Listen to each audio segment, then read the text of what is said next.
Buenas tardes, os quiero dar la bienvenida a este segundo debate de ANIS dentro del paraguas Observatorio COVID.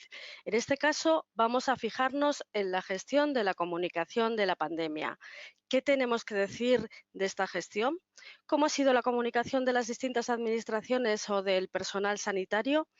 Ha ido un poco a tirones, ha ido con reproches de las distintas administraciones, con quejas de los grupos políticos, con un planteamiento quizás salto de mata porque había muchas incertidumbres, nos han contado cosas que no eran ciertas. A propósito o por desconocimiento, estas incógnitas a veces se resolvían a lo mejor con ocurrencias en las comparecencias de los dirigentes o de los gestores o por la incapacidad de los que trabajan en la gestión de la pandemia. Hoy queremos poner el foco en la gestión de la comunicación de la misma. Los comunicadores, los divulgadores y los periodistas en los medios de comunicación transmiten mucha información. La pandemia que ahora afrontamos nos ha pillado a todos, pese al aviso de China y más tarde de la OMS, centrados en otros grandes riesgos globales como el cambio climático, las ciberamenazas o la amenaza terrorista islámica. Nadie o muy pocos anticiparon el riesgo y por lo tanto no se prepararon para afrontar esta crisis. Eso significa que tampoco existía una experiencia reciente de gestión comunicativa que sirviera de referencia para abordarla. Recordemos que si nos referimos a lo más reciente, lo más parecido fue la crisis del ébola que ahora vemos casi como una anécdota. Si miramos más lejos, tenemos otras crisis que sí se parecen más, como la del síndrome tóxico en los 80 en nuestro país, el virus de inmunodeficiencia adquirida, SIDA o la gripe A, que afortunadamente pasó de puntillas. Decía en los años 70 del siglo pasado Enrico Luis Quarantelli, un especialista en la gestión de desastres de las Naciones Unidas, que hay tres pilares en la gestión de los mismos: la coordinación, la cooperación y la comunicación. Es, por tanto, la comunicación un pilar estratégico que permite movilizar a los ciudadanos del punto A al punto B para lograr su protección. Sin embargo, desde el ámbito de la comunicación de crisis y riesgos, sabemos que para los ciudadanos sumidos en la incertidumbre, que te sigan, es preciso contar con su confianza. ¿Y qué hemos hecho con la confianza de los ciudadanos? Parece que este elemento central en el debate a la hora de saber qué ha fallado y, sobre todo, cómo podemos mejorar en el futuro para obtener la confianza de los ciudadanos. Antes de presentar a nuestros invitados, quiero hacer un recuerdo especial a Luis Serrano Rodríguez, que ha participado junto con Olga Fernández Castro y yo misma en la elaboración de este debate y no puede hoy estar con nosotros. Desde aquí te mandamos un saludo muy cariñoso, Luis. Y recuerdo que nos extenderemos en la conversación hoy a través de la cuenta de Twitter de Anis, que es @anisalud, y con la etiqueta debate Anis o Anis Coronavirus. Al final del debate, en los últimos minutos y con la ayuda de Olga Fernández, Noemí Rodríguez y Óscar Toledo, daremos paso a las preguntas que hayan llegado, ya sea por correo electrónico a comunica@anisalud.com, en el chat del debate también, o a través de Twitter, siempre que pongáis nuestras etiquetas. Y no quiero olvidarme, sin esperar nada más, voy a presentar a nuestro primer invitado. Es Josep Lovera. Buenas tardes. Josep Lovera es profesor de Sociología en la Universidad Autónoma de Madrid y en Tufts University, en el estado de Massachusetts, en Estados Unidos. Preside el Comité de Investigación en Sociología del Conocimiento y de la Ciencia y Tecnología de la Federación Española de Sociología. Es además director científico del Informe Bienal sobre la percepción social de la ciencia y la tecnología en España, editado por FECIT y el Ministerio de Ciencia e Innovación. Su investigación aborda la confianza social en diferentes ámbitos de la ciencia y la tecnología, como la reticencia hacia la vacunación, las actitudes hacia la medicina convencional y hacia las pseudociencias. Hace unas semanas, el profesor alertaba en una entrevista que ofrecía en el diario El País de la fractura de la cohesión social por la pandemia y los niveles peligrosos de desconfianza, hacia la vacuna, la ciencia y las autoridades sanitarias. Ahora yo preguntaría, ¿cuánto debe aprender la comunicación de la sociología para enfrentar una crisis cuando ésta ha mutado a desastre? Bueno, pues primero muchas gracias por invitarme a este debate y la pregunta me parece, le preguntas a un sociólogo, pues, ¿qué te voy a contar yo? Pues me parece que la comunicación y la sociología tienen que ir de la mano en esa actividad de comunicación, especialmente en tiempos de crisis. La comunicación en crisis, por definición, tiene que ser urgente y precisa y tiene que estar pegada a la realidad social. Necesitamos conocer la realidad para poder hacer una buena comunicación de crisis. Particularmente cuando esa comunicación no solamente nos informa, sino, como tú decías, quiere que hagamos algo, quiere que nosotros participemos en esa crisis de alguna manera. El presidente hablaba de disciplina social para afrontar el coronavirus. Esa disciplina simplemente no se dará si no cimentamos la confianza. Y sabemos pues que la confianza es una de las grandes asignaturas pendientes que tenemos en este país, particularmente desde la crisis de austeridad y la confianza en los políticos.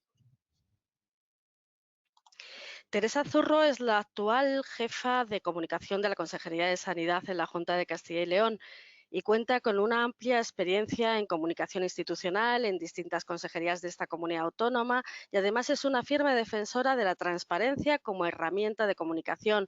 Buenas tardes, Teresa. ¿Qué Buenas tal? tardes, Virginia. Muchísimas gracias por esta invitación. No tengo una voz muy propicia hoy, pero voy a intentar, pues en principio, contestar a la pregunta que me haces.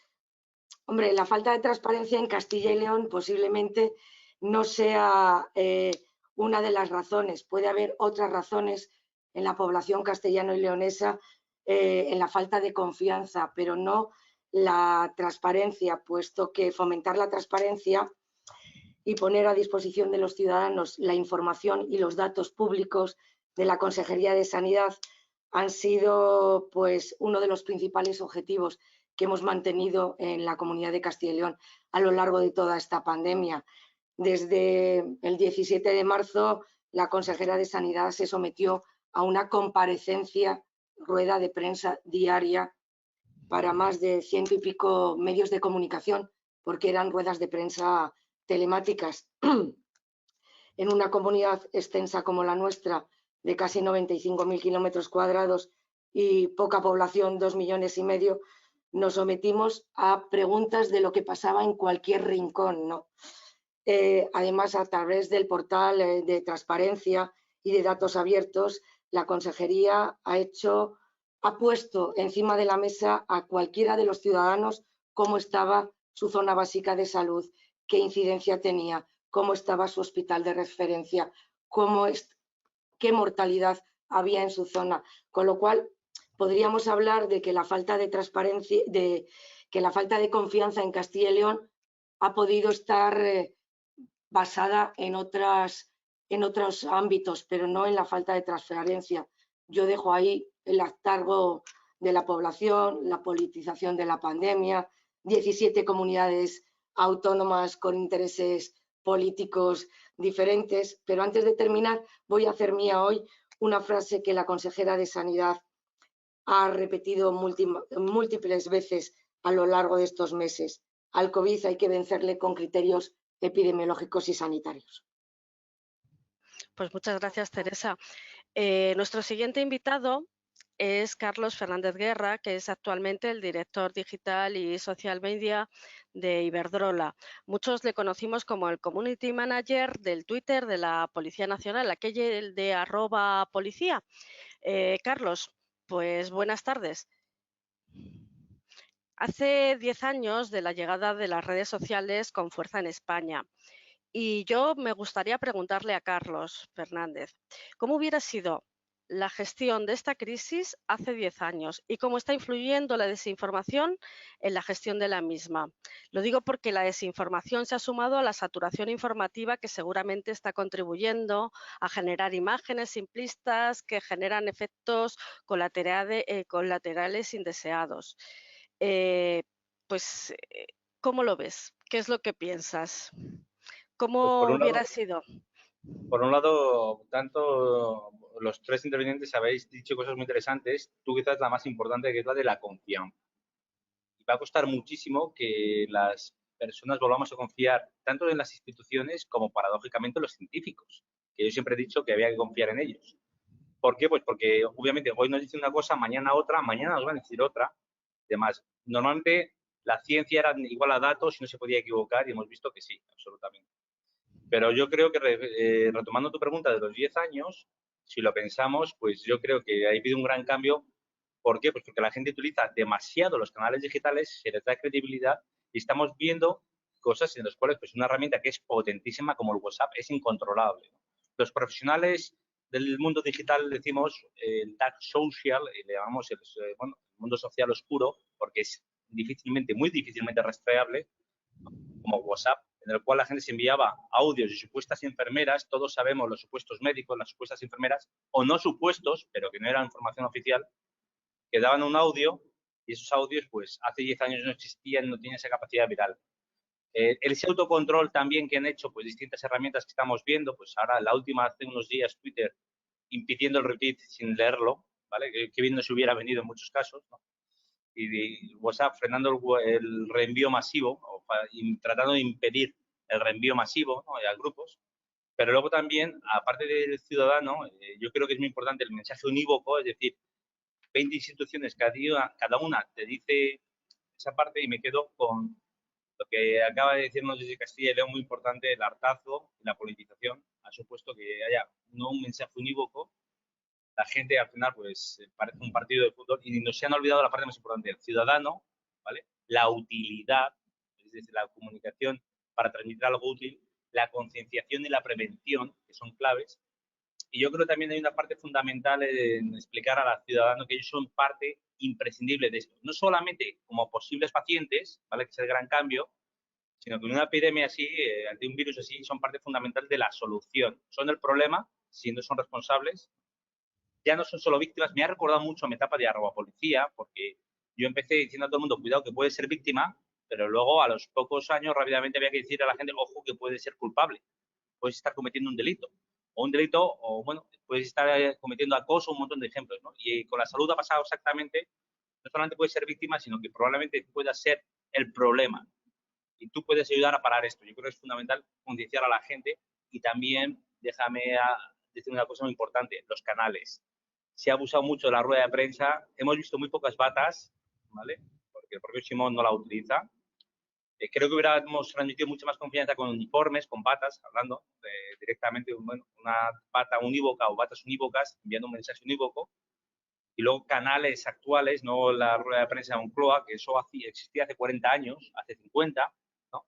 Y luego el lenguaje, el formato, los canales digitales, las redes sociales y el ámbito digital. Creo que he hablado demasiado y, perdona, era solamente para hacer esta introducción. Muchas gracias, Carlos. Me parece muy interesante y luego lo vamos a recoger en el debate. Ahora quiero presentar a otra de las ponentes. Cuando uno piensa en el abordaje metodológico de un desastre de estas dimensiones, no dejan de venirle a la cabeza la idea de un comité de crisis bien estructurado, conformado por los mejores asesores de todas las disciplinas que puedan aportar valor. Mucho se ha hablado de la existencia o no de un comité de expertos que el Gobierno acabó reconociendo que no existía. Si alguien tiene experiencia en este tipo de cuestiones es Olivia Costa. Olivia, buenas tardes. Olivia es periodista de formación y durante más de 8 años fue la directora de comunicación de Cruz Roja Española. Ahora forma parte como consultora senior de la empresa de comunicación especializada en crisis y riesgos, Señor Lobo & Friends. Olivia, ¿qué ha fallado metodológicamente en el abordaje de esta crisis desde la perspectiva de la comunicación? Buenas tardes a todos y a todas y muchas gracias por invitarme al debate.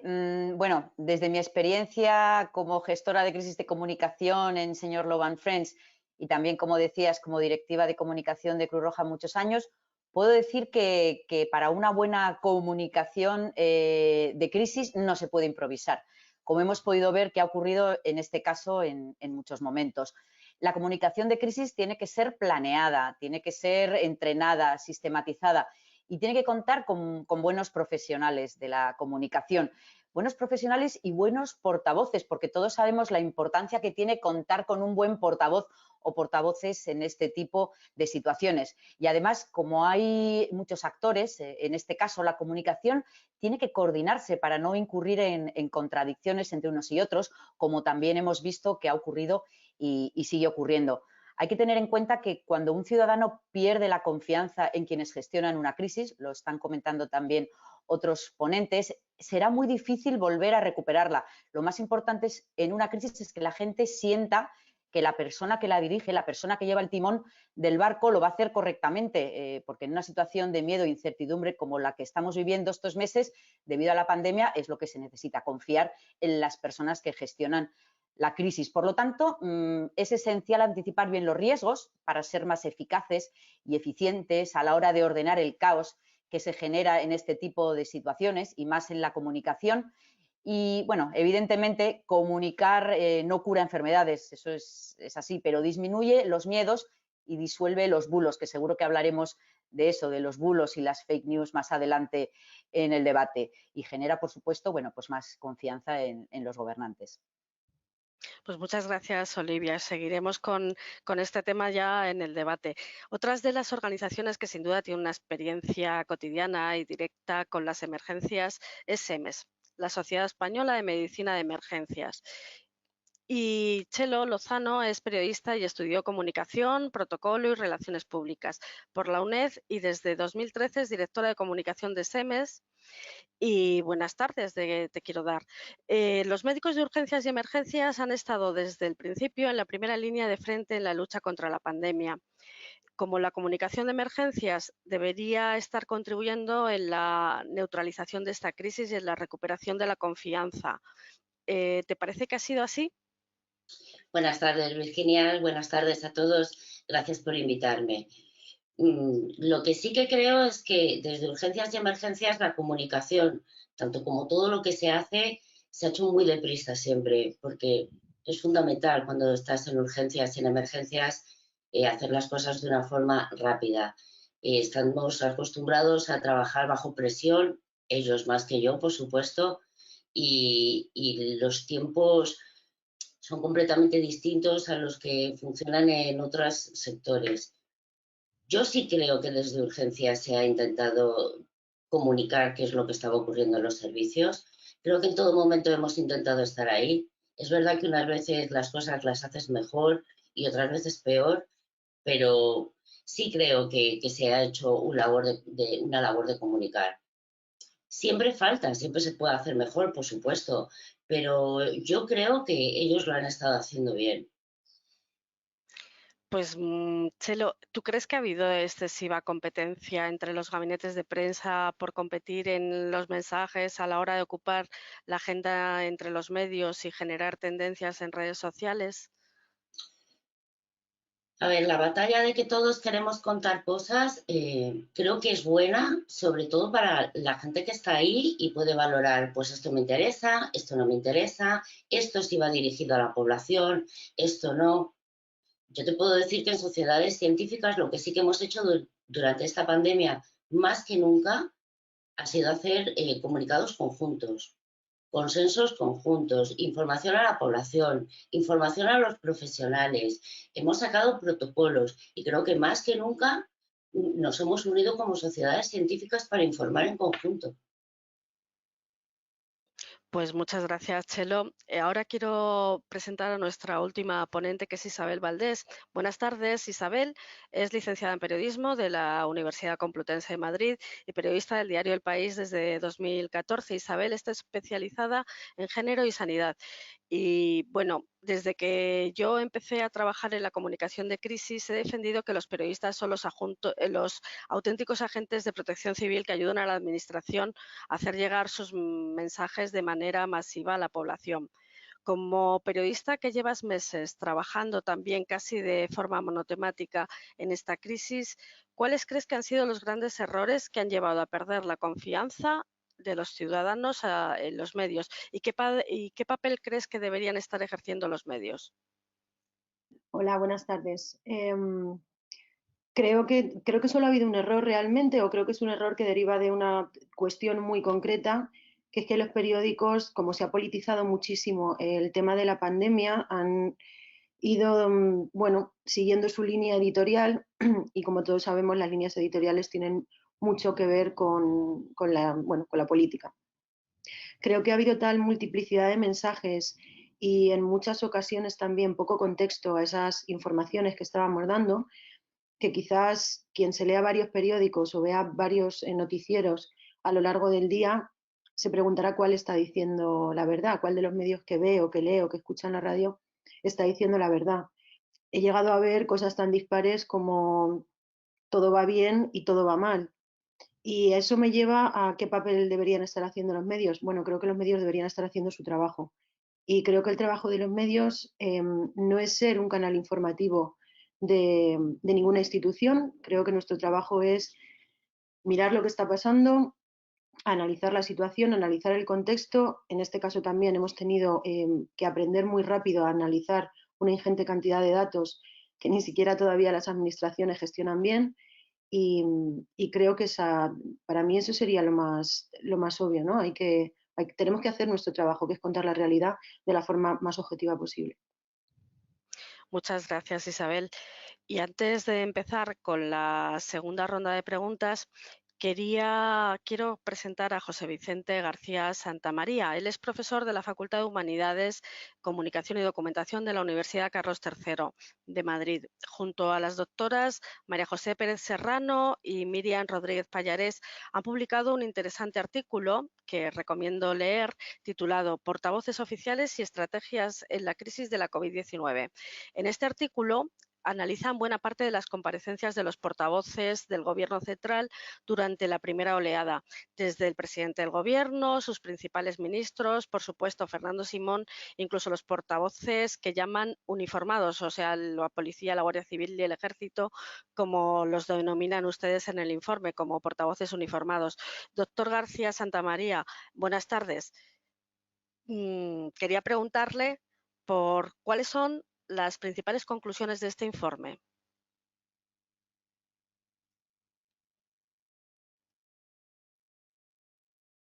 Parece ser que no nos oye. No tienes activado el sonido.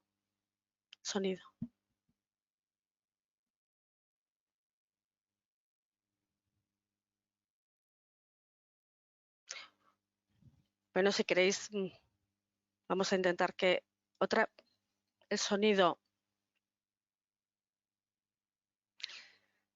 Bueno, vamos a intentar que se solucione el sonido. No se oye su participación. Vamos a hacer otra pregunta a los ponentes que hemos presentado hasta el momento y vamos a ver quién quiere responder, y después volvemos a recuperar al profesor para ver si puede contarnos y responder. Una de las cuestiones sobre las que más se ha debatido es la relativa a la efectividad o no de los mensajes que durante la primera oleada se trasladaron a la población. Algunos hablan de que no fueron efectivos porque no eran suficientemente claros y explícitos sobre la realidad en la que se estaba viviendo en las residencias y en los hospitales. De hecho, se ha debatido mucho sobre eso de no hemos mostrado lo peor de esta tragedia, no hemos mostrado a la gente enferma en las UCIs, no hemos mostrado a la gente o los ataúdes de las personas que han fallecido, ni saliendo de las residencias, y se ha visto casi de una manera a hurtadillas, y pudimos ver los ataúdes en el Palacio de Hielo. ¿Hasta qué punto creéis que no se ha acertado con este relato? ¿Creéis que el comportamiento social, el relajamiento de las medidas de prevención tiene que ver con no haber mostrado lo duro que ha sido esta primera ola y lo mal que lo han pasado los pacientes? ¿Quién quiere contestarme? Vale, Carlos, si quieres. El audio.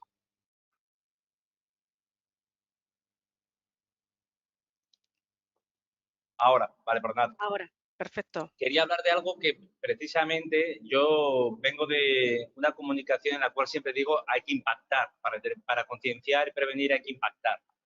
y a veces existe el riesgo de equivocarse porque se ha impactado demasiado, es decir, se ha sido muy agresivo, es un mensaje polémico, pero yo siempre digo, en momentos así, en determinadas situaciones, es mejor equivocarse por hacer algo de más que por no hacerlo. Y perdonadme esta reflexión, yo no estoy diciendo que haya habido inacción, pero sí digo que a lo mejor hemos querido tener la receta de no equivocarse y nos hemos equivocado por no hacer más cosas, ¿no? Yo podría poner ejemplos, muchos, de decir, oye, hagamos algo que te llegue, que te transmita esa importancia de tu actitud, de, oye, ten cuidado, sí, pero sobre todo tu actitud, ser responsable, tu compromiso, ¿vale? Tu esfuerzo, si no, mira lo que va a pasar. ¿Qué ocurrió? Que quizás quisimos salvar la economía y yo siempre digo, yo era muy pequeño y todo tiene remedio menos la muerte, decía mi abuela, ¿vale? Yo digo, oye, la economía se puede recuperar antes o después, pero hemos querido dar un salto demasiado grande hacia la economía sin asegurar otra serie de cosas y hemos sido el primer país de Europa en tener ese segundo rebrote que el resto ha tenido mucho después con mucha fuerza. Pero quizás es explicar al ciudadano, oye, quédate en casa y sobre todo un público joven, que yo también he hecho mucho red social para un público joven sobre seguridad, ¿no? Sobre seguridad ciudadana, pero tiene muchísimos paralelismos respecto a la salud.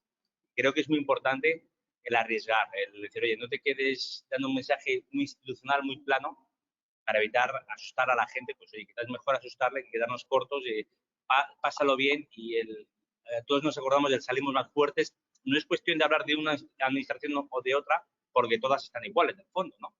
Pero el mensaje a la sociedad se ha trasladado de, oye, pásalo bien, lo hemos superado, la mascarilla poco a poco, y yo creo que en el fondo, pues ahora tenemos 6 meses en los cuales la gente no sabemos, bueno, 6 meses hasta hace unas 2 horas, que ahora ya dicen que son 2 meses y demás, ¿no? Y esos mensajes, por un lado, que no son unívocos, pero por otro lado, que todos nos queremos agarrar al clavo de, bueno, nos dejan salir y nos dejan salir, nos lo tomamos al pie de la letra, pues y quizás estamos pensando que somos pacientes, que somos menos gente pasiva y no activa.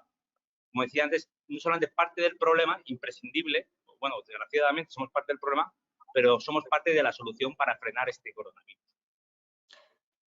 Josep había levantado la mano antes, lo siento, Teresa. Vale, vale. No, ahora, luego vas tú, ¿vale? Venga. Perfecto.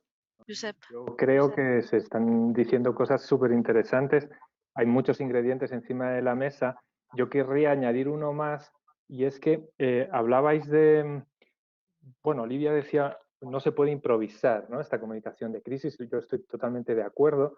El problema es que no tenemos experiencia en comunicar una crisis de este calibre.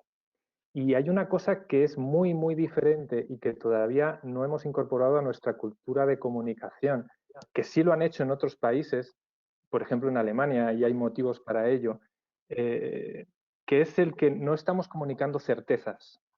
Es muy difícil comunicar incertidumbres. Estamos hablando de combatir bulos. Para combatir bulos, primero, tiene que existir una certeza. Y en este caso creo que es muy difícil, y primero desde el lado político y mediático y luego desde la ciudadanía, el aprender a comunicarse y comunicar en incertidumbre y comunicar incertidumbres. Carlos muy atinadamente decía, es que nos cambian la hoja de ruta, es que nos están diciendo cosas contradictorias. Pero creo que el problema no es tanto esas contradicciones, sino como que las vendemos de certezas. Los políticos creen que necesitan dar certezas, aunque no las tengan. Piensan que los ciudadanos, y en parte tienen razón, no estamos acostumbrados a un gobierno que no nos puede decir, tranquilos, este es el problema, esta es la solución y así lo vamos a hacer. Y al inicio de esta pandemia, como el resto de países, nos encontramos con un problema que no sabíamos cuál era exactamente, ni su dimensión, ni cómo iba a evolucionar, y nunca antes habíamos tratado con esto. Por lo tanto, certezas había muy pocas. Comunicar incertidumbres es mucho más difícil que comunicar certezas. Angela Merkel lo hizo diferente, y yo creo que no es casualidad que en Alemania lo hicieran diferente, porque ahí es la cuna del análisis sociológico de la sociedad del riesgo. Hay una cultura un poco más avanzada de entender que en incertidumbres no podemos comunicar certezas. ¿Pero eso qué quiere decir? Eso no quiere decir que como hay incertidumbres no podemos actuar. como hay incertidumbres, no podemos comunicar. Eso tampoco es.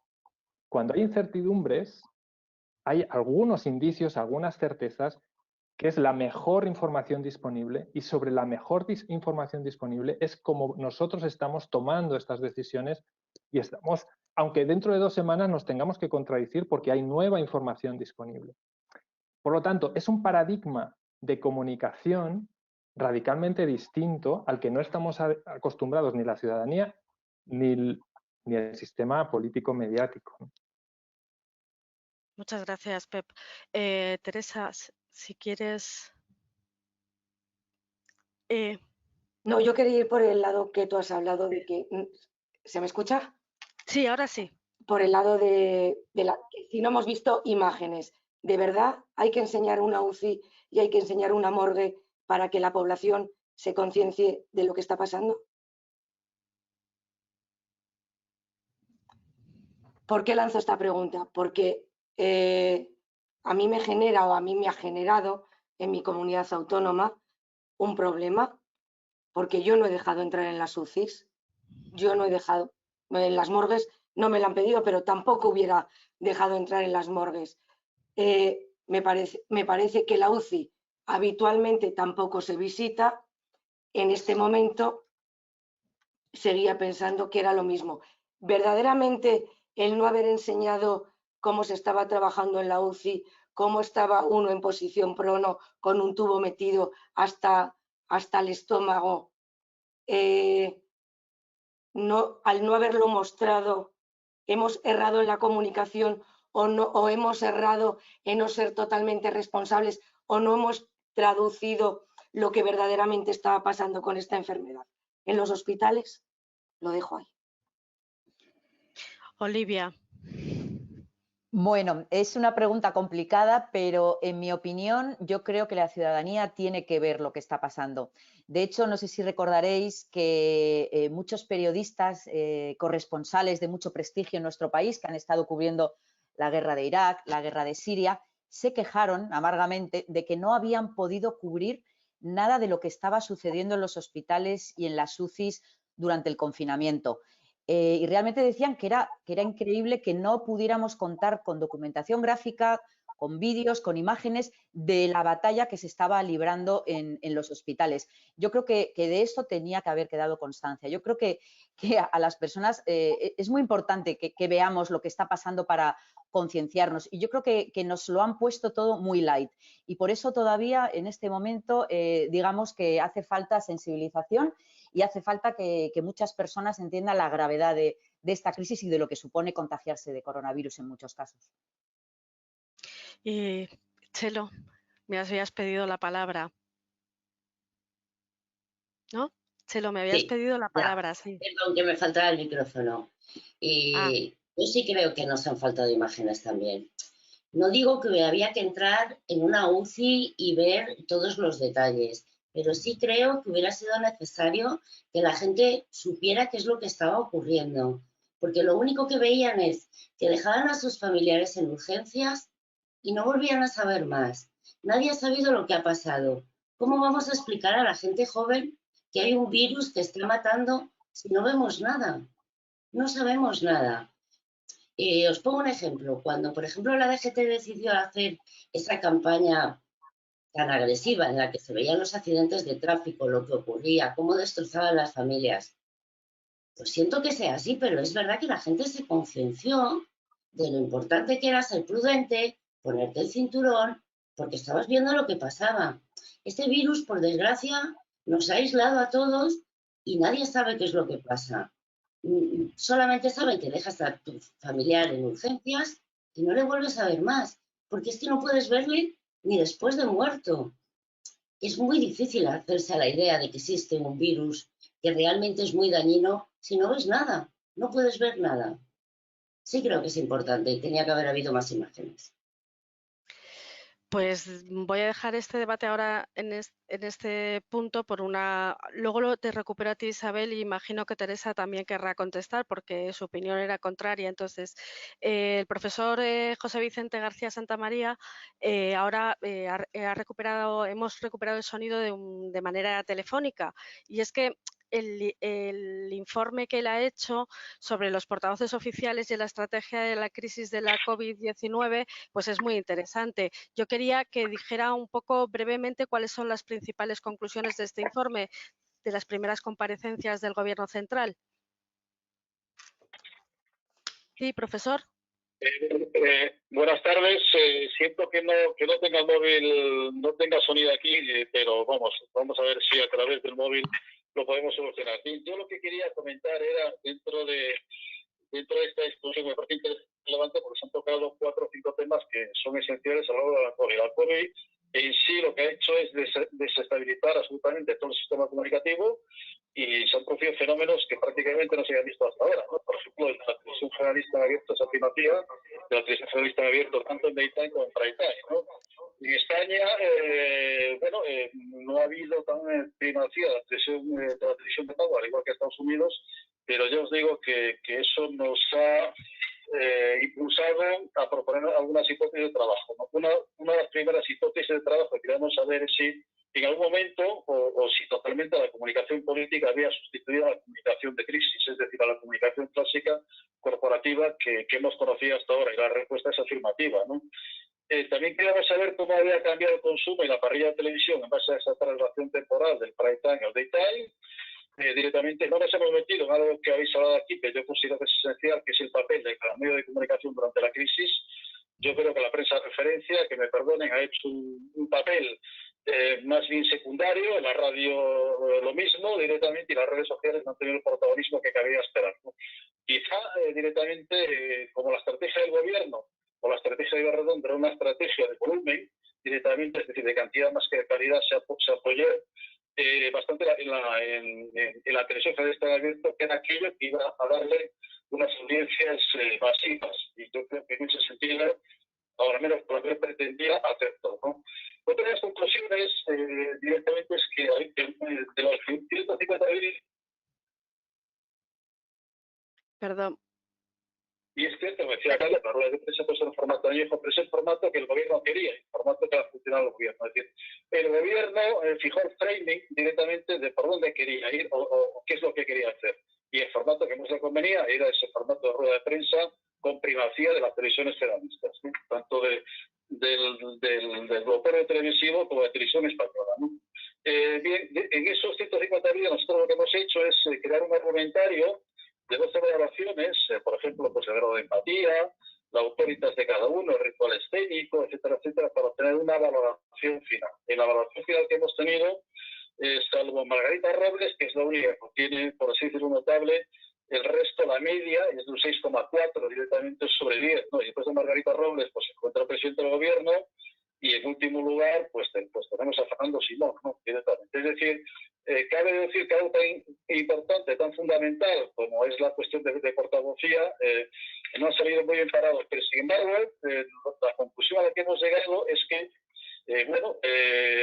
no estamos buscando calidad en esas intervenciones en ningún momento, sino que una estrategia cuantitativa de creación de espacios televisivos e informativos sin parangón, además, quizá en la España en los últimos años. Y durante los meses de marzo y abril sí hubo una audiencia de más de 130 millones de personas directamente para esos debates televisivos, ¿no? Estaba claro también que se utilizó un casting de unas 30 personas, estaba claro que esas 30 personas que hicieron de portavoces gubernamentales, más los uniformados, que yo creo que formaban parte más que de la portavocía, de una especie también de jurado, tenían diferentes intereses sectoriales. Por ejemplo, no había una guionización común. Es muy complicado porque si hubiera guionización común, habría que haber usado a 30 guionistas. A 30 guionistas es un próximo gobierno bastante complicado. Y el cambio de argumentario era nuevo, también muy complicado. Y después, digamos, como las series de Hollywood, tener un guionista que ensamblara absolutamente todo eso. Es algo impensable en una situación actual de crisis, ¿no? Profesor, tiene... Discúlpeme, profesor. Profesor, tiene muy mal sonido. Vamos, es que no le podemos escuchar. Al final es muy difícil seguirle. Lo siento, nos hemos quedado con lo imprescindible de, bueno, quiénes eran los más valorados y los menos valorados, y que han seguido una estrategia de cantidad y no de calidad en la televisión, que es el medio que más aún utilizado. Muchas gracias, profesor, por su colaboración y seguimos, si queréis, con el debate que estábamos haciendo. Me había pedido la palabra Isabel. Sí. Creo que ahora, ¿verdad? Sí, perfecto. Yo quería recoger una cosa desde la perspectiva de los medios de comunicación, que decía Pep, dice que es difícil comunicar incertidumbres. Pues imaginaos lo difícil que es para un medio de comunicación tener que gestionar a diario titulares y noticias con las que solo te puedes manejar en la incertidumbre, porque la ciencia al final casi siempre se maneja en la incertidumbre. Pero los medios no pueden titular podría o mañana es posible que. Partiendo de esa base, crear noticias que se ajusten a la realidad, que no mientan, que no sean solo posibilistas, sino que sean lo más certeras posible, ha sido tremendamente complicado. Y ha sido además tremendamente complicado por la disparidad también de informaciones que recibíamos nosotros.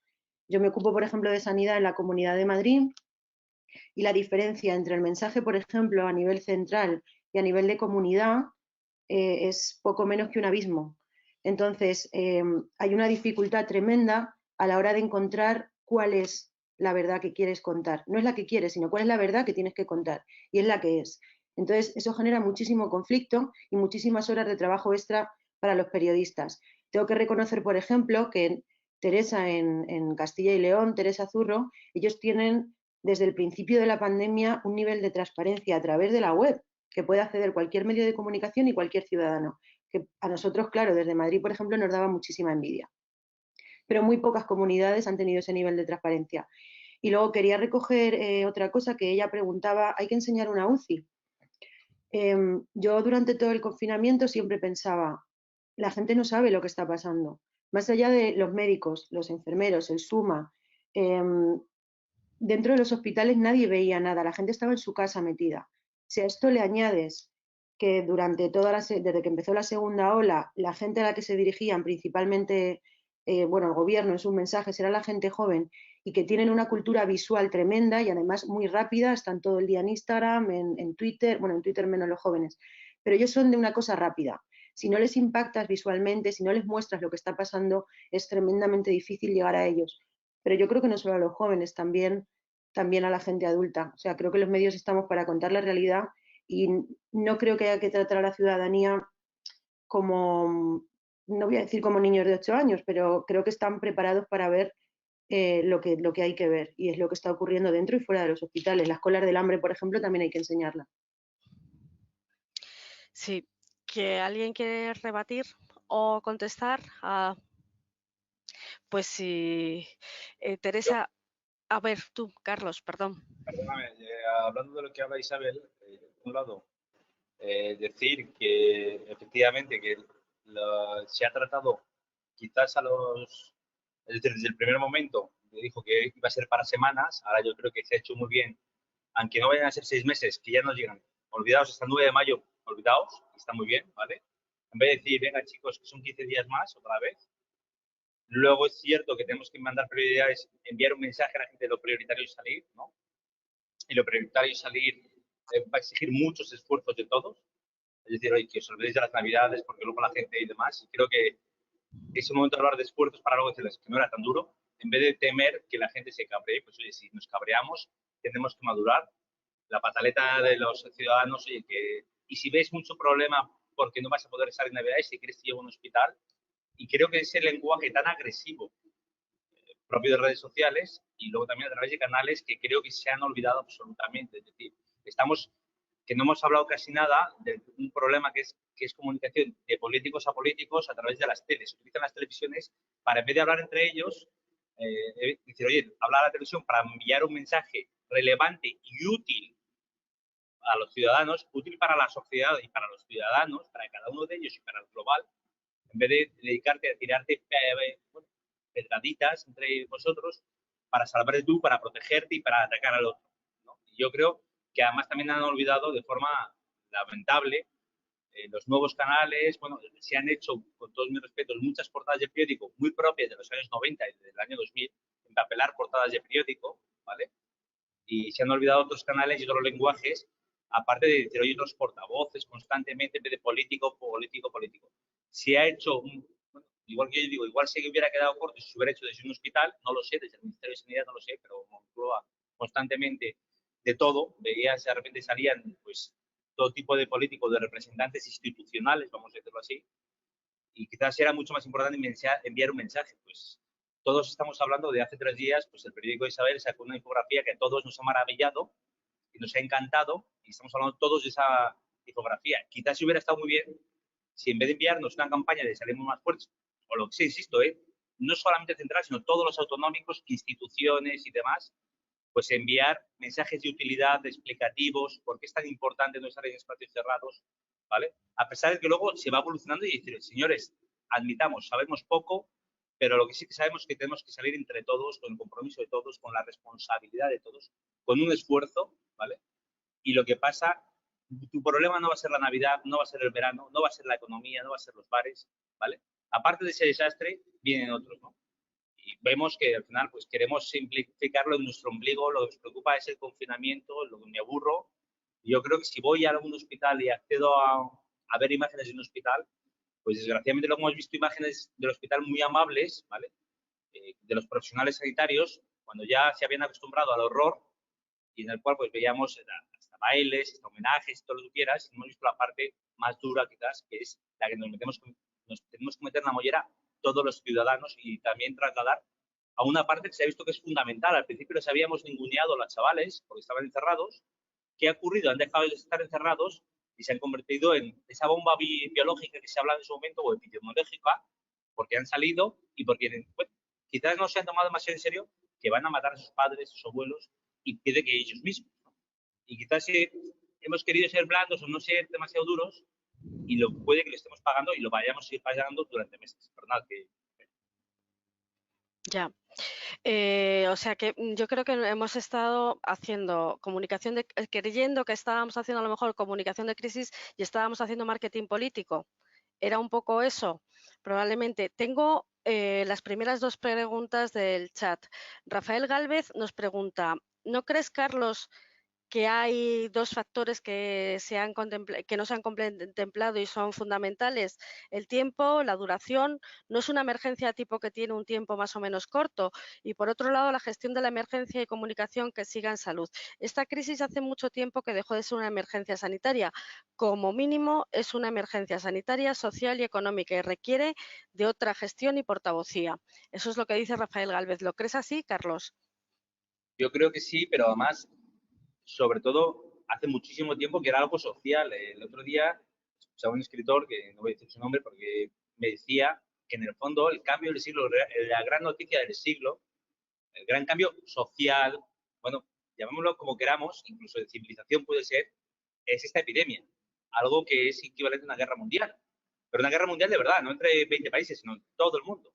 Y nos va a cambiar, vamos a decir, incluso antropológicamente, no lo sabemos hasta dónde va y ni cuándo. Y además es todo incertidumbre, ese entorno buca del que tanto se habla, pues oye, este más buca imposible, y sobre todo es un tema social porque a veces nos hemos querido olvidar de los sanitarios porque estaban los sanitarios que nos defendían.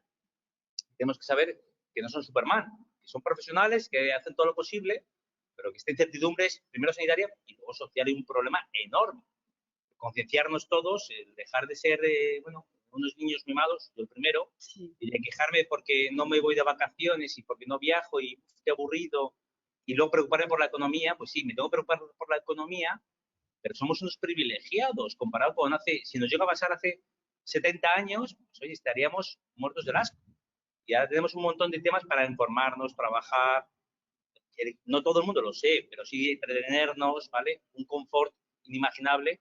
Simplemente tenemos que tratar de luchar contra la epidemia, que ha viajado muy, muy rápido, cortándola drásticamente y con sufrimiento. Yo creo que es muy duro decir, oye, va a haber un sufrimiento social, pero sobre todo personal, Sí. familiar, y gente preocupada de decir, ay, no quiero hablar de las Navidades, por Dios, no pensemos que igual se salvan, que no se salvan las Navidades, que no pasa nada por las Navidades.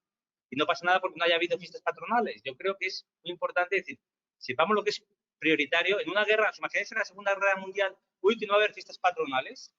¿Vale? Pero, señores, primero, ocúpate por estar vivo. Ocúpate por permanecer vivo tú y todos los demás, y ya luego pensaremos en las fiestas patronales, en la liga de fútbol, en que quiero ir al estadio. Pero, ¿estás de broma? Igual no hemos sabido ser contundentes. Eso yo creo que no se ha debido de contar bien, porque es cierto que cada vez que se han anulado las fallas, los Sanfermines, el no sé qué, se ha montado la de Dios y nadie entendía el porqué. Entonces hay algo que no hemos contado bien los que teníamos que hacerlo. Nos pregunta Marta Digón a todos cómo se recupera la confianza de los ciudadanos después de la cena de la clase política de ayer. ¿Qué hacemos? ¿Cómo reconstruimos la confianza después de haber visto cómo están celebrando los premios del Español con Pedro J. Ramírez? ¿O cómo recuperamos la confianza? Bueno, a ver, Carlos. Es muy buena, y es que no se han ido de rositas. Es decir, creo que ahora ya no solamente son los malvados los de 20 años, sino todos. La responsabilidad es para todos. No todos tenemos además esa bula papal, en vez de bulo, esa bula ya no es para nadie, y oye, tenemos que demostrar esa responsabilidad y dar ejemplo, esa ejemplaridad que tantas veces se pide, que hemos visto también en mayo y más, y perdón, ya me callo, ¿vale? Pero simplemente que creo que es muy importante, que no ha pasado sin más y no se ha dado una naturalidad de ellos tienen derecho, todo el mundo sepamos, creo que vamos a aprender todos la lección, además. Vale, Teresa. ¿Puedo contestar, Virginia? Sí, perfecto. Teresa, yo estoy con Carlos, yo creo que la responsabilidad individual es importante, pero no solo son los chicos jóvenes. Hay responsabilidad individual de todos y cada uno de nosotros. Y no solo no se pone la mascarilla el de 20 años, también el de 40 y el de 50. Y yo creo que o nos mentalizamos todos, y digo, visto desde un gabinete de una consejería, de un gobierno autonómico, en que no podemos politizar la sanidad, en que la pandemia tiene que dejar al margen la política, tiene que haber una unidad de acción. No puede ser que una comunidad perimetre, que una ponga el toque de queda a las 12 de la noche, Castilla y León a las 10, porque los hosteleros de Castilla y León dicen que por qué ellos tienen que perder 2 horas. En definitiva, a lo que voy, desde arriba del todo, no se puede mirar hacia otro lado porque las competencias sanitarias están transferidas, sino que desde mi punto de vista hay que buscar una unidad de acción única, en serio, y dejar a un lado la política y los colores políticos. Al virus le da igual atacar al rico que al pobre, que al de derechas, que al de izquierdas. Josep. Bueno, es que la pregunta de Marta Digón es tan buena, ¿no? Yo creo que es que señala los mensajes contradictorios son torpedos para la confianza, ¿no? Y en la politización y en la polarización que se ha hecho de la crisis sanitaria, pues ahí está uno de los principales torpedos. Y luego las falsas expectativas que hemos estado hablando varias veces, ¿no? Que el querer dar certezas cuando en realidad no dispones de esa información. Ahora disponemos mucha más información que hace 6 meses. Ahora podemos hacer esas infografías maravillosas del país y podemos hacer, digamos que medidas mucho más acotadas, ¿no? Pero esas dos cosas son torpedos. Entonces, si nosotros estamos preocupados y estamos preocupados con razón, porque esta crisis no se soluciona desde el gobierno. Esta crisis no la solucionan los sanitarios. Necesitamos indispensablemente la cooperación. No se trata de disciplina, ¿no? de todos disciplinados, se trata de que cooperemos con esto. Entonces, los datos, y vuelvo a la pregunta inicial que me hacía Virginia, ¿no? ¿Qué puede ofrecer la sociología a la comunicación de crisis? Evidencias. Tenemos que basar nuestra comunicación de crisis en las evidencias que tenemos en ciencias sociales de qué hace que la gente colabore ante una crisis y qué cosas no. Y sabemos que hay 4 cosas fundamentales. Una es la confianza, que estamos hablando todo el rato y de cómo la hemos torpedeado.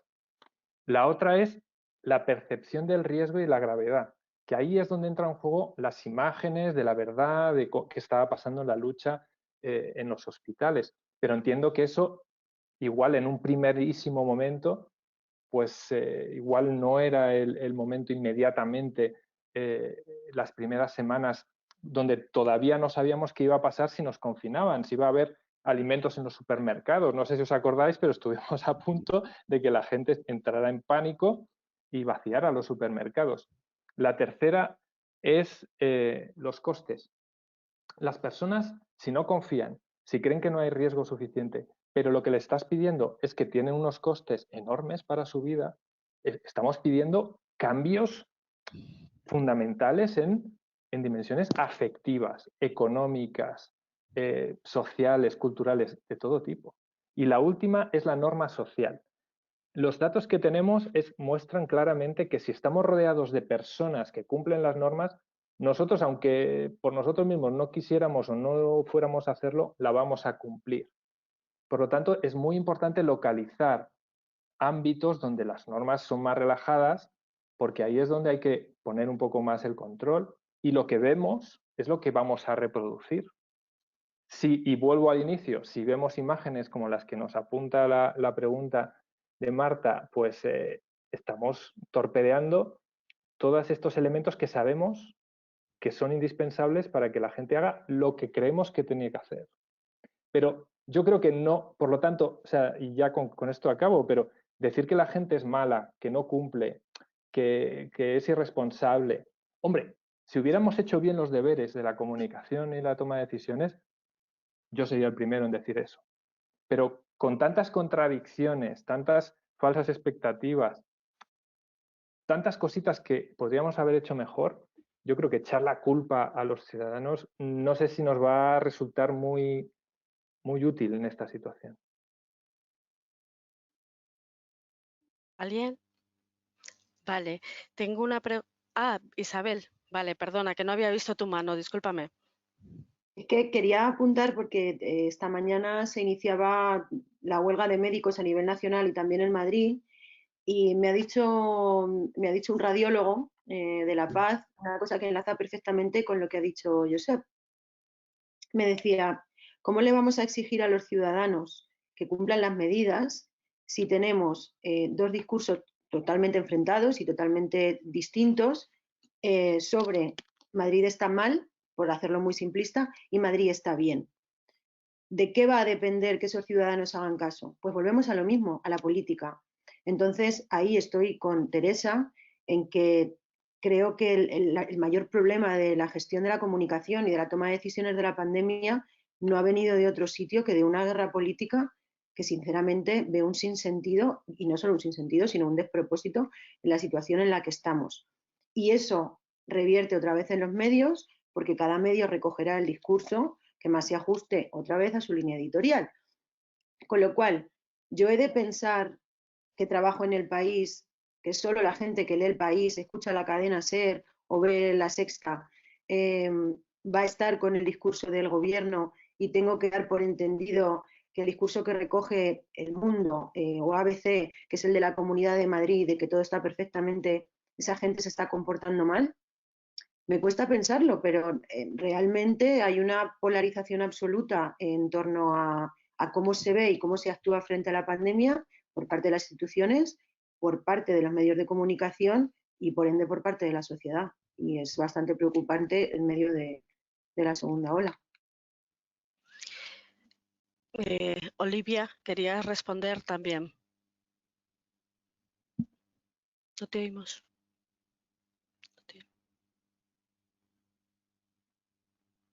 Ahora sí, ¿verdad? Ahora. Sí, nada, yo quería decir que es que hace falta muchísima transparencia. Yo creo que hay que dar información fiable de modo regular, de modo frecuente. Hay que contar y contar. Es un poco hablando de lo que decíamos antes, ¿no? De verdad llegar a la población, contar lo que está pasando, decir lo bueno, pero también lo malo, ¿no? Porque hablábamos antes de las imágenes de los hospitales que hubo durante el confinamiento. Recuerdo que salía muchísima gente recuperada, ¿no? Se hablaba muy poco de la gente que fallecía, pero sí muchísimos casos de abuelitos octogenarios que se recuperaban y todo el mundo aplaudía y todo estaba fenomenal, ¿no? Hay que hablar de todo lo bueno y lo malo, porque muchas veces pensamos que con mensajes de optimismo la gente se queda más tranquila, y es que eso está comprobado que no es verdad. La gente se queda tranquila si sabe que se le dice la verdad, si sabe a qué atenerse. Y yo creo que eso es muy importante, que hablábamos antes, que no se puede tratar a la población como si tuviera 8 o 9 años. ¿Vosotros qué creéis o qué país creéis que lo ha hecho bien? Por las informaciones que tenéis. ¿O lo ha hecho mejor que nosotros? Difícil, vaya silencio, ¿eh? Yo no tengo opinión, o sea, yo no tengo información para opinar. Yo sé que está muy mal decir eso, pero creedme que a mí me llegan inputs, pero yo creo que no soy quien para opinar. Sé que está muy mal en estos momentos decir que uno no tiene suficiente información para opinar, porque se opina del COVID muy ligeramente, pero yo luego no sé, lo conozco, no lo sé. Nos ponían de ejemplo en Nueva Zelanda, pero también es cierto que nos pilla muy lejos y muy poca información nos llega de ese país, ¿no? Tengo otra pregunta que me llega por el chat. Miguel Ángel de la Cámara pregunta, ¿nos falta analizar la investigación y resultados existentes sobre la narrativa de la salud para la motivación y así no evitar el compromiso? Yo creo que lo que vamos a ver, nos dice un poco es que si una de las cosas que tenemos claro con esta pandemia es que es una realidad muy cambiante, que no conocíamos el coronavirus, que no sabíamos cómo se iba a comportar, que al principio parecía una enfermedad respiratoria, al final es una enfermedad que se cursa como una sepsis, ¿no? Una septicemia. Entonces, como todo esto ha ido cambiando y no lo hemos ido contando y lo ha ido contando la política al final tiene mensajes muy tajantes, es hoy llueve, hoy no llueve. Y claro, eso no es en el coronavirus, depende de tu carga viral, depende de tus defensas, depende de tus linfocitos T y otras muchas cosas. Es algo así lo que nos está pasando, ¿no? Yo creo que no tenemos una formación científica. Puede ser que no comprendamos lo que nos están contando o los ciudadanos o la opinión pública. No llegamos a la opinión pública porque no tenemos una formación científica que comprenda que la vida es cambiante, que la única ciencia exacta es la matemática. Y porque no tenemos respuesta a muchas de esas preguntas. O sea, es algo que nos ha llegado así de golpe y porrazo, es desconocido, no sabemos tratamientos, no sabemos cuándo va a llegar la vacuna. Lo único que sabemos es que no sabe de edades. Antes decíamos en la primera ola era la gente más mayor, ahora esta segunda ola está demostrando que también hay gente más joven y en la UCI, con lo cual pues eso también puede generar desconfianza, pero es que los primeros que no lo saben son los propios sanitarios, los propios investigadores, los propios científicos. Es decir, hay muchas cosas que se nos plantean a las cuales no tenemos actualmente respuesta. Y sí que es cierto que podemos estar dando una imagen de ir a bandazos.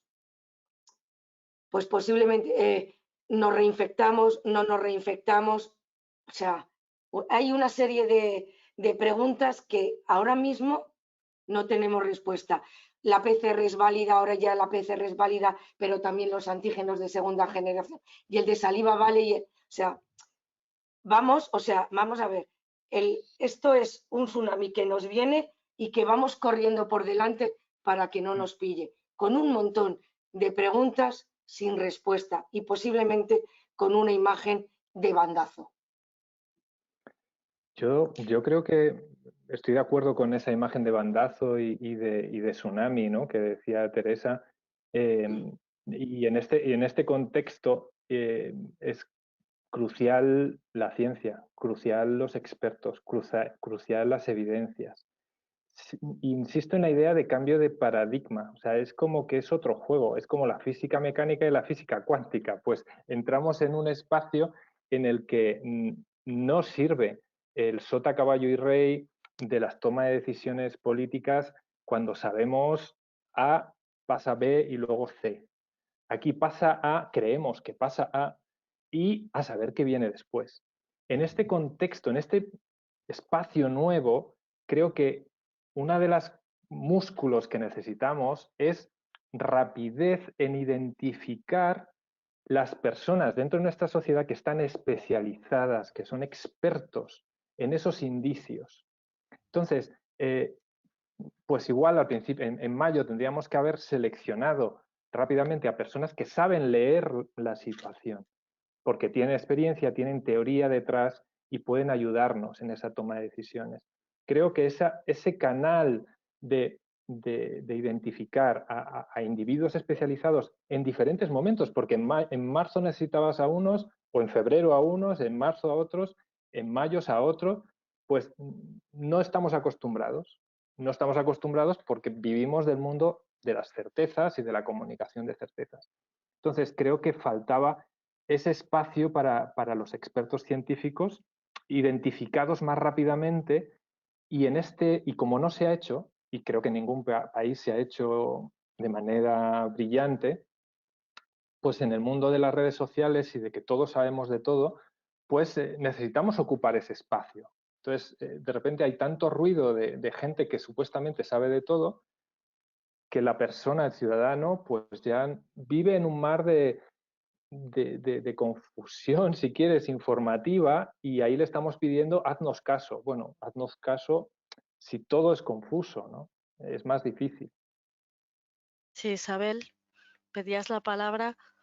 Sí, creo que aquí también hay una cosa que hemos pensado mucho en los últimos meses, y es que la cultura del lector, yo hablo del lector porque trabajo en un periódico, la cultura del lector sobre los temas de ciencia en este país no está muy generalizada. En general, la gente no lee de ciencia. A la gente le interesa muchísimo la política, le interesa muchísimo la economía, pero de repente llega un mundo en el que la ciencia lo abarca todo. Y creo que hay los medios, que bueno, en el país Materia es quien se encarga de eso, y no es porque sea mi periódico, pero creo que de verdad es el mejor equipo de divulgación de ciencia que tiene este país. Y creo que tenemos que hacer un ejercicio de enganchar a la gente a la ciencia, pero no solo de engancharla, sino de hacerla comprensible y de que la gente entienda todos esos términos complicados, todas esas incertidumbres que tenemos. Hay que explicarles por qué son esas incertidumbres y qué es lo que sabemos hasta ahora. Y creo que se puede hacer muy bien. Habéis hecho referencia a la infografía de este fin de semana.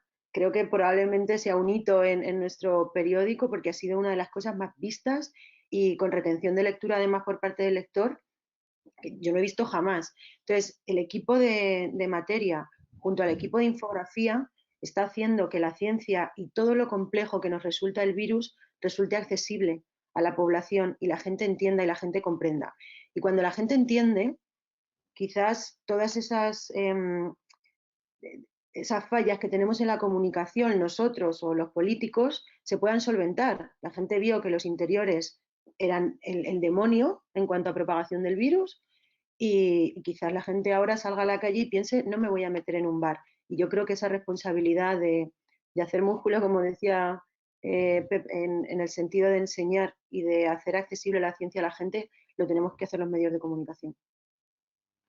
Pues muchas gracias. ¿Alguien quiere responder más? Bueno, tengo una pregunta de Belén Gómez del Pino de Onda Cero. ¿Creéis que ha cambiado algo en la comunicación de la crisis de la primera oleada a esta segunda? ¿Hemos aprendido algo de la primera que ahora nos estamos aplicando? Yo creo que hemos visto que obviamente se ha fallado. La pregunta es que todavía creo que queda muchísimo camino por recorrer y darse prisa. Darse prisa, con todos mis respetos, igual que se propaga muy rápidamente el virus, la infodemia que llaman, los bulos y demás, y la desinformación. Y creo que también, en el fondo, pues esa información, esa utilidad, ahora nos queda, pues oye, ojalá que hablábamos, es el periódico de Isabel, pero da igual, que un periódico ha sabido transmitir una información de utilidad que a todos nos interesa. Fijaos que yo todavía, aun siendo, yo hablo en mi caso personal, soy inmune, me sigo lavando las manos y tomo todo tipo de precauciones, igual en el fondo enviar mensajes muy importantes. Yo creo que en el fondo, pues insisto, chavales y no chavales, en el cual tenemos que tener claras todas las prioridades y esa utilidad, esa vocación de conciliación, siempre que haya un interés, una utilidad pública y una utilidad no solamente social, sino también personal para la gente, para el usuario al que se ha olvidado, yo creo que estoy seguro que, nos guste o no, se va a acabar haciendo. No solamente para darle órdenes o leyes, sino consejos para que sepa que es el protagonista y que de él depende. O sea, queremos proteger al ciudadano, pero que es el ciudadano el que nos tiene que proteger a todos los demás y a sí mismo. Y yo creo que es clave, ¿no? Y eso es lo que se va a aprender, pues, porque ya no va a decir esto nos queda un par de semanas, ánimo. Y ya nos están diciendo 9 de mayo y ajo y agua. ¿Hemos aprendido algo? ¿Lo estamos aplicando? ¿Qué pensáis los demás? Chelo. Yo creo que ha habido, entre la primera ola y la segunda, hemos aprendido. La primera ola empezamos todos con que era una gripe, con que no era nada. Luego no podíamos dar crédito a lo que estaba ocurriendo. Lo vimos en Italia y no pensábamos que nos iba a pasar a nosotros. La segunda ola lo que nos diferencia es que ya sabemos un poco de lo que estamos hablando, ya sabemos que esto no se va a acabar mañana ni pasado, que nos queda mucho por delante. La diferencia entre la primera ola y la segunda es la sensatez que creo que nos ha dado a todos el decir, esto seguro que para Navidades se pasa, que para agosto cuando llegue el calor se ha terminado. Yo creo que vamos a tener que aprender a convivir con el virus y veremos si con suerte nos llega una vacuna pronto y podemos solucionarlo. Pero creo que nos queda mucho todavía. Y eso lo tenemos claro ahora, antes no lo teníamos. Olivia. Quería decir que en cuanto a comunicación, ojalá que hayamos aprendido desde la primera ola que es muy importante un buen liderazgo, que no se puede comunicar bien si no se dirige bien, si no se toman las decisiones correctas en tiempo y forma. Que lo más importante de una crisis es que la gente sienta que alguien está dirigiendo esa crisis de forma correcta para tener confianza. Ojalá que también hayamos aprendido que es muy importante la anticipación, que en estas situaciones es muy importante tener la iniciativa, ser capaz de levantar la mirada, ¿no? y ver qué viene, pensar en lo que viene y adivinar qué preguntas o cómo nos podemos enfrentar desde el mundo de la comunicación a los ciudadanos y cuáles son los mensajes que hay que dar. Y también, como decía antes, pues la transparencia. Es imprescindible dar información fiable, de modo regular y frecuente, y contar la verdad, que eso es fundamental, que el ciudadano lo que quiere es escuchar la verdad para saber a qué atenerse. Ojalá hayamos aprendido todo eso. Yo quería añadir, si me permites, Virginia, o sea, Sí. Evidentemente el tiempo no pasa en vano y hay cosas que han mejorado, pero creo que hay otras que han empeorado, ¿no? Ha mejorado el conocimiento disponible, entonces la comunicación que podemos hacer es mucho más fiable y mucho más precisa, pero creo que hay un hartazgo muy profundo en ciertos grupos de la población y creo que estamos ante un escenario mucho más complicado ahora. A mí me preocupa profundamente, no sale gratis esa polarización política y esa contradicción en los mensajes de ese sistema que hablábamos antes, ¿no? De un sistema vinculado entre partidos políticos y medios de comunicación. Eso está provocando en algunos grupos una polarización y una desconfianza muy fuerte, que además, sumada a que están recibiendo unos efectos de la crisis también muy profundos a nivel social, afectivo, económico, etcétera, realmente creo que puede haber grupos sociales en los que esa comunicación, aunque la hagamos mejor, va a dejar de ser efectiva e incluso se pueden dar dinámicas complicadas, ¿no? Complicadas a nivel de confrontación política y social, ¿no? De rechazo a ciertas normas, etcétera, etcétera. Yo estoy con Josep. A mí me preocupa muchísimo el hartazo de la población. Creo que la población está cansada. No ve una meta.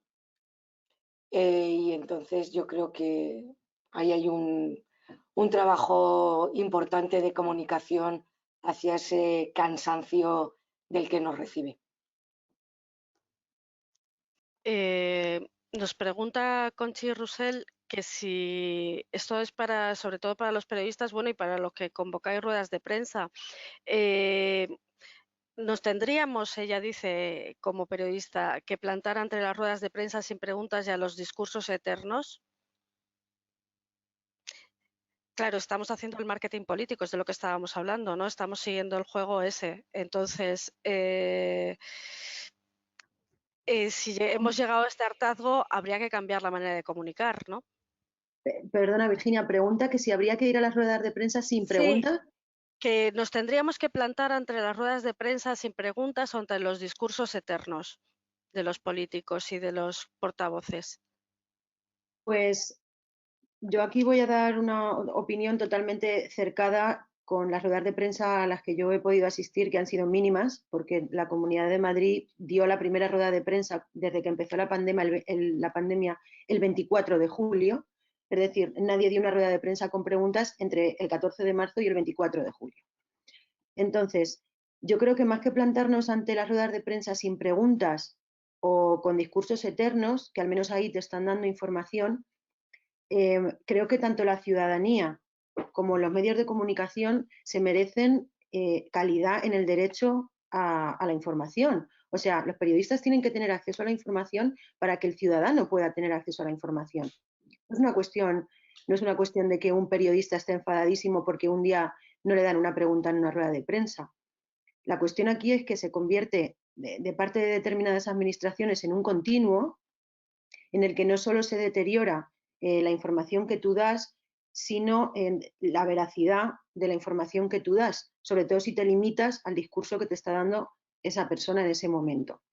Entonces, lo que sí creo es que los medios de comunicación, no sé cómo ni de qué manera, deberíamos hacer un ejercicio de, no sé si de fiscalización hacia las instituciones que no solo nos coartan o nos prohíben el acceso a ciertos temas o a ciertas cifras, y yo creo que deberíamos denunciarlo, porque todo lo que nosotros no podemos contar y todos los mensajes falsos o poco veraces que podemos dar en un momento determinado por culpa del discurso que se nos transmite, no va en otro deterioro que en el de la información que tiene la gente de la realidad y luego en el comportamiento que tiene con la información que tiene. Yo, por ejemplo, en mi caso, mi consejera contesta del orden de 40 a 50 preguntas en las ruedas de prensa, con lo cual estoy fuera de este mal ejercicio, ¿no? Efectivamente, o sea que no. Pero ¿qué pensáis? O sea, lo de las ruedas de prensa sin preguntas, bueno, eso existió al Bueno, es que principio. una rueda de prensa sin preguntas no es rueda de prensa, será curso institucional. Sí, o comparecencia, ¿no? Sin preguntas, o sea, evidentemente, una cosa así. ¿Cambiará el modo en el que estamos haciendo esta comunicación? Evidentemente, cuando haya un hito, que es lo que está esperando todo el mundo, ¿no? Que es cuando haya una vacuna. Eso podrá poner una manera de contarlo ya totalmente diferente. Ya bajará el nivel, ya no ocupará todas las, bueno, cuando ya se empiecen a poner y tal. La discusión política probablemente será que los grupos elegidos por unos sean unos y los otros otro para los primeros que se vacunen, pero ¿pensáis que esto cambiará? ¿Cambiará la manera de comunicar esta pandemia? La vacuna, política ficción. Uno de los próximos debates que estamos organizando en ANIS precisamente sobre el tema de la vacuna, así que también os emplazo a seguir lo que seguimos haciendo en el Observatorio COVID, ¿no? Una de las preguntas que me hace Milagros García Barbero es cómo llegar a los jóvenes. ¿Qué hemos hecho mal para que los jóvenes no se estén enterando de lo que está pasando, ¿no? A mí me gustaría contar el ejemplo. Nosotros lanzamos en Policía y Guardia Civil el plan Contigo en 20 y como os podéis imaginar en 20 pues eran todos chavales y fue un bombazo. Lanzamos también luego Twitter, bueno, todos los demás canales y el problema es que si pretendemos que un señor que os podría hacer un busto parlante durante una hora hablando, dando un speech del tirón, leyendo un discurso que le han hecho en Moncloa, los chavales que antes veían mujeres, hombres y viceversa, ahora verán otra cosa, al margen de su móvil, pues tenemos que asumir que tenemos que meternos en el móvil, no solamente de los chavales, sino de todo el mundo, ¿vale? Y nos hemos olvidado del móvil, y en el móvil al final solamente nos llegan los bulos vía WhatsApp, lo que la gente quiera leer de su partido político o de su tendencia política, desgraciadamente, lo que se quiere creer, o sea, desgraciadamente no es rigor, sino más wishful thinking, y luego nos hemos olvidado de la utilidad. Y también eso exige no solamente concienciar con cierto, bueno, estar dispuesto a impactar, sino también... Carlos, hemos perdido tu imagen. ¿Has apagado ¿ahora? la cámara? No, Ahora. Vale. No, decía, perdonad, será que me estoy enrollando. Decía simplemente que también hay que hacer un esfuerzo con memes. Bueno, oye, el meme de los enterradores de África creo que es muy evidente de, oye, que bajas al parque, el meme, ¿no? Y creo que los uniformes, policía, guardia civil, sanitarios, ¿vale? Es decir, gente en la que nosotros confiamos, ¿vale? Y que no tienes de un bando o de otro, sino del bando de todos, enviar y estar en nuestro móvil. En nuestro móvil, no solamente alguien de extranjero, del primo del vecino que es enfermero, o de la prima de la prima de la prima que es vecina y que, bueno, que es médica en no sé dónde, pues oye, tratemos de ser nosotros los que canalicemos a través de esos canales de uso masivo, con un lenguaje claro, directo, sencillo, mensajes relevantes para la gente y no solamente guerra entre políticos. ¿Alguien más que quiera? Os dejo. ¿Dónde creéis? A ver, os voy a dar una última pregunta y cerramos ya con esta ronda, quien quiera responderla, ¿no? ¿Hacia dónde creéis que se va? O sea, ¿cómo vamos a corregir esta desconfianza? ¿Qué tenemos que hacer? ¿Qué se tiene que hacer comunicando esto? ¿Una receta, una frase, una palabra? ¿Qué es lo que tienen que hacer los portavoces? ¿Qué tienen que hacer los políticos? ¿Qué tienen que hacer los medios? ¿Hacer caso a los políticos o no? ¿Qué vamos a hacer? ¿Cómo podemos arreglarlo? Yo me quedo con las 3 Cs de las que hablabas al principio: coordinación, cooperación y comunicación. Yo quería decir una frase que creo que he dicho antes también, que me parece muy importante. Es verdad que evidentemente comunicar bien no cura enfermedades, pero disminuye los miedos y disuelve los bulos, las fake news y todas las cosas falsas de las que se habla, sobre todo en redes sociales. Y sobre todo, comunicar bien genera confianza en los gobernantes. Gracias. Pep. Yo estoy de acuerdo con todo eso. Añadiría la humildad, ¿no? La humildad de estar en un contexto en el que no tenemos respuestas para todo. Y luego eliminar de la ecuación las contradicciones. Y ahí hay que hacer un esfuerzo de varios partidos políticos, que parece, no sé, que se intentó en algún momento, pero vamos, desde luego la situación ahora creo que hay que eliminar esas contradicciones. Isabel. Yo le añadiría honestidad, es decir, nuestro trabajo es el que decía antes, contar la realidad y hay que ser honesto contándola, y más en una situación de crisis como esta. Analizar los datos, buscar la realidad que está ahí, está escondida en un montón de tablas de Excel, pero está ahí, y ser honestos con nosotros y con nuestros lectores en nuestro caso. Chelo. Hombre, creo que también es importante el tema de los portavoces. Tener buenos portavoces que sean capaces de transmitir el mensaje en condiciones, creo que es fundamental en la comunicación. Olivia. Ya he hablado. Acuérdate que he dicho lo perdón, de sí. que Entonces es muy me faltas, importante Carlos. comunicar. Vale, Yo sí. hablaría, si me permitís, Carlos, perdóname, Olivia. Nada, no te preocupes. Yo hablo mucho. Es solamente decir generosidad, es decir, cuando digo generosidad es dejar de pensar en aprovechar la oportunidad por parte de los representantes para lucirse, para atacar al contrario, constantemente. Y algo que se dice mucho en marketing, que es poner al cliente en el centro. Yo diría, pongamos al ciudadano en el centro de todo esto, cómo ayudarle, pero además de ayudarle, hacerle partícipe y demás, y olvidarnos de nuestro ego, nuestros intereses políticos, bueno, nuestro marrón incluso, porque es un marrón, ¿vale? Y ser atrevidos en, oye, que pensemos que no hemos visto nada parecido, ni que quiero pensar que no lo vamos a ver, ¿no? un reto así, la humanidad, los que estamos vivos, los que estamos gestionando cosas, quiero pensar que es un reto único y que lo hacemos con generosidad, en esfuerzo, pero también en compromiso, en responsabilidad y no olvidarnos de nuestros intereses. Vale. Pues os quiero dar las gracias a todos y quiero resumir un poco pues con estas respuestas que me habéis dado ahora. Tenemos que dar información, tenemos que dar coordinación, cooperación, comunicación, humildad, no contradecirnos. Hay que ser honestos y analizar la información y poner el ciudadano en el centro, y nos gustaría de verdad, Carlos, que tuvieras razón y que no volviéramos a ver una cosa así en los próximos años, ¿no?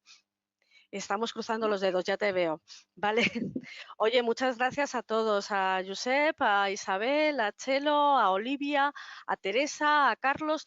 ¿Se os ha quedado algo por decir que no os he preguntado o alguien os ha preguntado y queréis contar? No. No. Pues muchas gracias a todos y nada, emplazo a los seguidores de ANIS y al canal de ANIS Salud al próximo debate, que abordaremos el tema de las vacunas. Muchas gracias. Gracias a vosotros. Gracias, hasta luego. Hasta luego. Chao.